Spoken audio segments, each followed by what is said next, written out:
Hi guys, in our previous video we have learned about Elvis operator, save call operator and how you can use them when we have null values. So today we are going to learn about another thing, like for example in our previous video we got this null pointer exception in our code.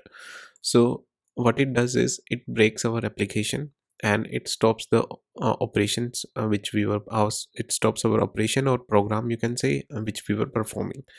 So like this can happen anytime, and either it can be from the user input, like for example you are expecting a value which is greater than 0, but we, due to some reason, user has given you an input which is lower than 0, in it's a negative value, so you can get an exception. Or these are the exception which we can handle by simply using our exception handling, or you can say by giving some conditions.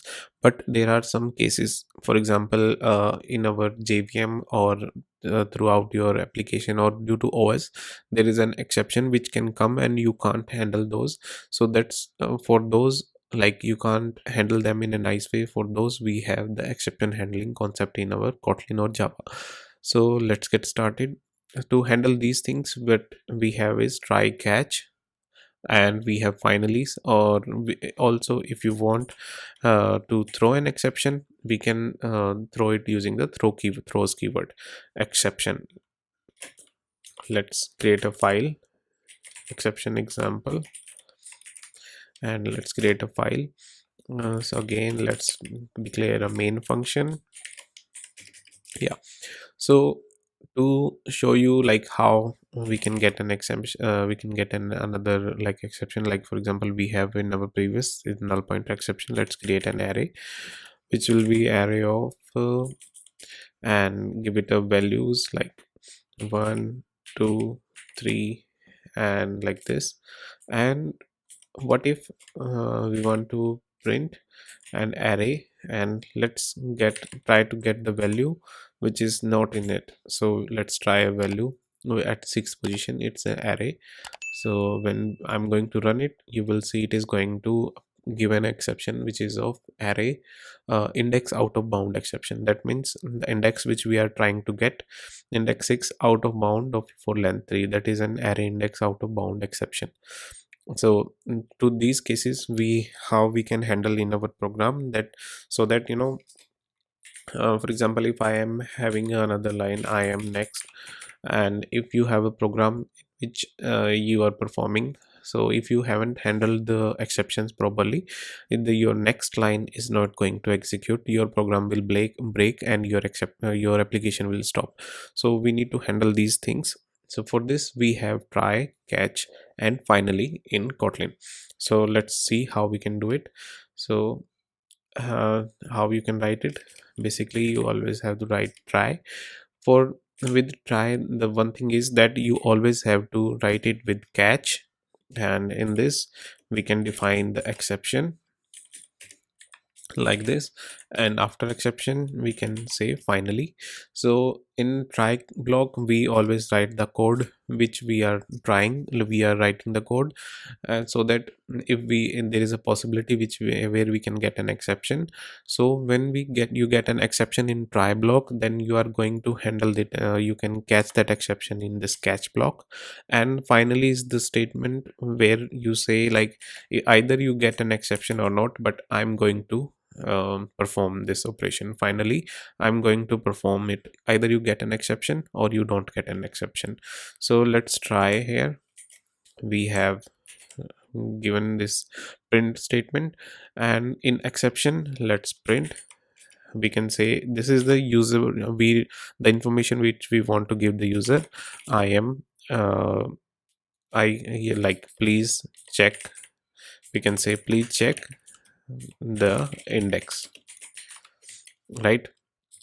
So when now let's try to run it and see how it is going to perform. Yeah, please check the index, because we are trying to get the index which is not in the array, and we get the exception, please check the index, and we get the next our line, that is println we have given I am next. So what does it mean? That we get the exception, and then program moves to the next line, that is this one, so that your application keeps on running, it won't break your program. That's why we have this exception handling. And with this, the exception class is the parent class. You can see, like in Kotlin you have like different exceptions: runtime exception, illegal argument exception, index out of bound exception, unsupported. We have all kind of exceptions. So this is the final exception which you can write. And with try block, you can give any number of catch blocks. You can define like this as well. Like you can say here as well, we can say ex, that is index out of bound exception. If you get index out of bound exception, you can print it here, you can catch it here, you can have multiple catch block. And basically we have this exception, this is the parent class exception. At the end you can define any number of catch blocks, so that you can, if you want, for example, you are dealing with a network call, so you can give the IO exception here, that is which is going to handle the input output exception, that is to handle the network calls. And when you are dealing with array, you can give the index out of bound exception. We know because there can be an issue when we are trying to get a value or index which is not in the array. So, and simply you can give the exception, and then finally we use to, like, whatever exception we get, but we want to perform this thing after catching the block. So also, if you want, you can also define this like this. We can say IO exception. Okay, we cannot, and this is the we can do, uh, I think we cannot do in Kotlin, but we can do that in Java. But this is how you can handle the exceptions. And now let's do one thing. If we want to throw an exception in a for a particular function, or where you want to see, like, you don't want to handle that exception, but you get an illegal, or you can say incorrect input, then you want to throw the exception, then how you can do it.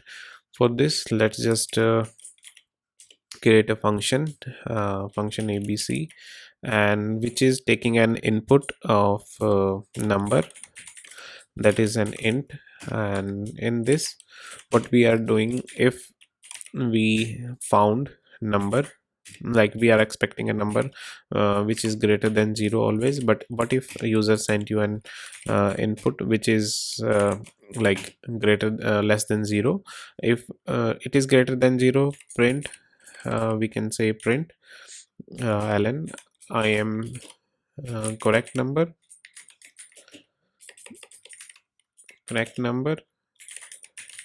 else we want to throw the exception, we can say throw, that is illegal argument exception. We can throw it like this. And simply what we need to pass the message, I am incorrect number, we can say it like this.